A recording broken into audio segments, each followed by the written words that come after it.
Crimson skies above, a silhouette, etched ardent, beckons to the keep. Eclipsium is not fully released, and I cannot wait until it is. The playable demo feels so unique and interesting. Before I get into the story and my theories, please do play this game for yourself.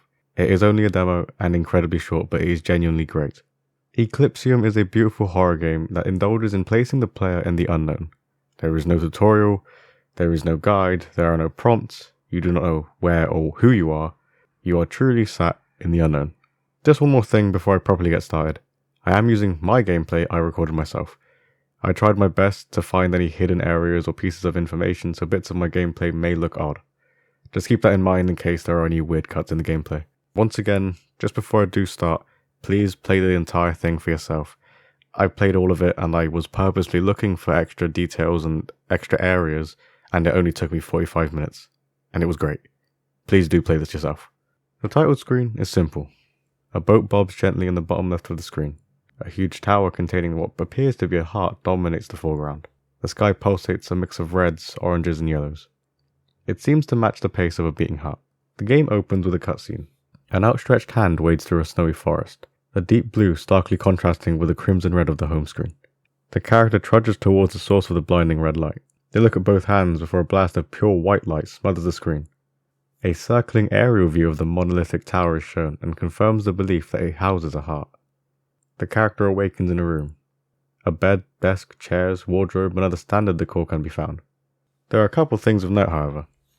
To the right of the bed is what may be an oxygen tank. There are more hospital-related items nearby too, such as first aid kits. I'll come back to these later on when I discuss my theories. Another interesting feature are a few paintings. The game is riddled with an effect similar to TV artifacting and makes it difficult to see clearly what the paintings are. However, they are eerie in nature as they seem to contain disembodied eyes, the colours of the painting matching the crimson and black of the title screen. The final painting appears to be roots or tentacles of some kind, but they are foreshadowing what terrifying things lie ahead for the protagonist. The game does not hold your hand, but tells you things are interactable by stretching the character's hand out. You can interact with the wardrobe, but it seems to be locked. The character grabs a key for the front door and exits. Exiting the house, you immediately realise things are not right. The sky is wreathed in red and the trees tower over you in pitch darkness. The calming music winds down like a broken record would. Behind you, the house is now keeling over as if worn by the passage of time. It contains none of its original features and sits derelict, only containing a lantern. In front of you sits a lit campfire, its origins unknown. Behind you is a mushroom you can interact with, but once again, more on that later. A gravel path beyond the fire leads you to an axe. You may think it would be good to continue armed considering you don't know what else could be out there, but you use the axe once to cut down a tree and that allows you to progress. Continuing on, you stumble upon a ledge and see it. The monolithic tower beats in the distance, perhaps containing the answers to the endless questions you have. The game has no clear objectives, but reaching this tower seems to be the only reasonable objective in sight. Trekking onwards, you pass a clearing of fallen trees and find the entrance to a mine. It appears fairly standard, albeit dark. You wander through the chasms and stumble upon a vile sight. Disembodied eyes look at you from a passage blocked by planks of wood. They blink and move periodically, never looking directly at you, but instead staring straight through you. We know things are not as they should be in this world, but the appearance of these eyes adds more questions than answers.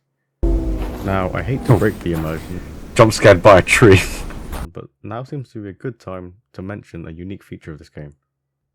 If you somehow manage to die, you will respawn in the original bedroom.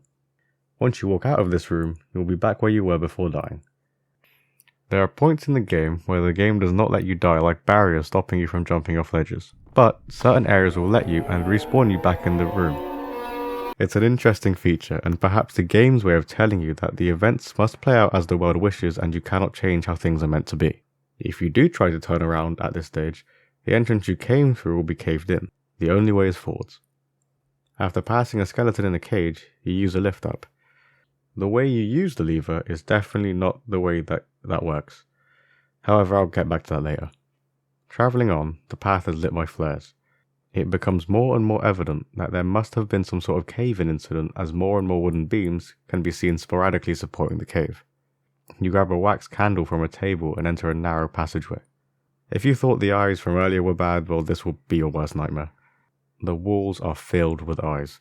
They open in response to your movements with a disgusting squelching noise. Oh, that's disgusting. Oh my god. The eyes seem to be getting out of control as a wooden board attempts to contain them. Vines connected to the eyes ensnare a control panel. Lighting a torch nearby from your candle, you force the eyes shut and they release their putrid grip from the box. Once again, more and more questions are being asked, but at least you know the eyes are weak to light. In a small passageway off the main path of progression sits an abnormally large skeleton that is missing its skull. It is half buried in the dirt and its right hand stretches towards you. A little bit how the player is also stretching out their hand. The next sequence is similar to the previous eye puzzle. I'll save you from having to watch all of it. This area is more open and it's the first major puzzle in the game, albeit rather simple. It consists of lighting more torches, pressing a couple buttons to move the torches between areas with the eyes, and then the eyes closing, releasing their grip, and now you can progress to the next area. Unlocking the final gate, you pass a skull on the ground, perhaps belonging to that skeleton earlier. You burn a waving sheet, losing the candle in the process. Just as in the beginning, you trek towards a glowing red light. Its ominous hue illuminates the tunnel you're in and countless skeletons are dispersed throughout. Reaching the light, you are blinded and forced to cover your eyes with both hands. You slowly crawl out of the tunnel. As the music rises, so does your urgency about leaving the tunnel. Finally, you escape and it's revealed that you were in a coffin. Your hand pierces the wooden confides. You are surrounded by more coffins, perhaps belonging to the dead bodies found in the cave earlier. It's unclear how, but now you're at the dock leading to the Heart Tower, a boat awaiting your arrival. The dock is covered in random stuff. An assortment of chairs, boxes, wood and rocks litter the place. Starting the boat, the goal of reaching the tower is finally in reach. Bizarrely, you squeeze the wheel to start the boat instead of starting the motor. Of course, the boat doesn't make it all the way. If it did, then the game would be 5 minutes long. The entrance to the helm transforms into a warehouse-looking area. Stumbling further, the area expands to be an enormous shipping-containing area. If you somehow manage to fall into the water, the game will once again respawn you in the original bedroom. Before dying, the music becomes an unpleasant shrieking and actually does give you a little chance to get out. The room is mostly unchanged, but the painting above the bed is now a wave. The next major puzzle area requires you to find 3 other valves to fill in the gaps on the pipe. Each valve added and turned reduces the flooding that inundates the storage containers. Descending downwards, the floating boxes guide you to the first open shipping container. This area is a mix of bizarre and morbid. Cow carcasses are hung up on hooks attached to a conveyor belt.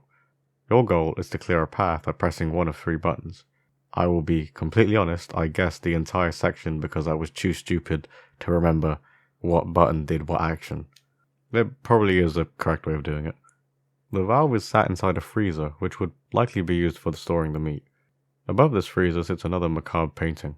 It's unclear, but looks like an amalgamation of blood, flesh, tissue and sinew all mixed together in a disgusting cocktail of death. To exit, you walk through another shipping container and reappear out of the container that is to the right of the pipe that needs the valves. The next valve is stuck to a door with another gleaming red light. There are pipes bursting out of it in a mangled manner. No puzzle involved in that one, nice and simple and a lot less gory. The next one is extremely trippy. You are locked in to only look at the pedestal housing the valve. You have to navigate a maze to get to it. The walls are yellow and semi-transparent, and wooden crates occasionally get in your way. The music has become harsh. An obnoxious ringing is accompanied by an ominous clanging. Over time, the music becomes more tense, and the sound of a heartbeat hastens. Thankfully, obtaining the valve reverts things back to normal. The final valve drains all the water out. Heading back down one final time, this container leads to an odd area.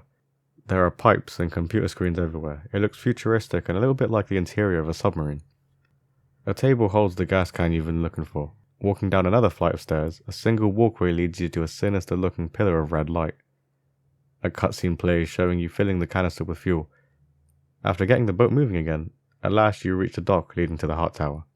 It bizarrely spirals to the left. As you follow it, you expect to sink into the blood red water. But as you should have picked up by now, normal rules don't apply to this world. Fully submerged, you see a messy network of sprawling roots as if the tower were a tree. Finally, the game fades to black, and plays the video I used in the intro.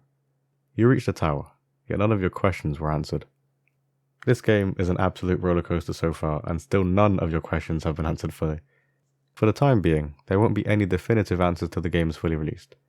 There are a couple teasers on Twitter from the dev, however all of my speculations and theories will be from the demo itself. I have two theories, where one is a lot more fleshed out than the other.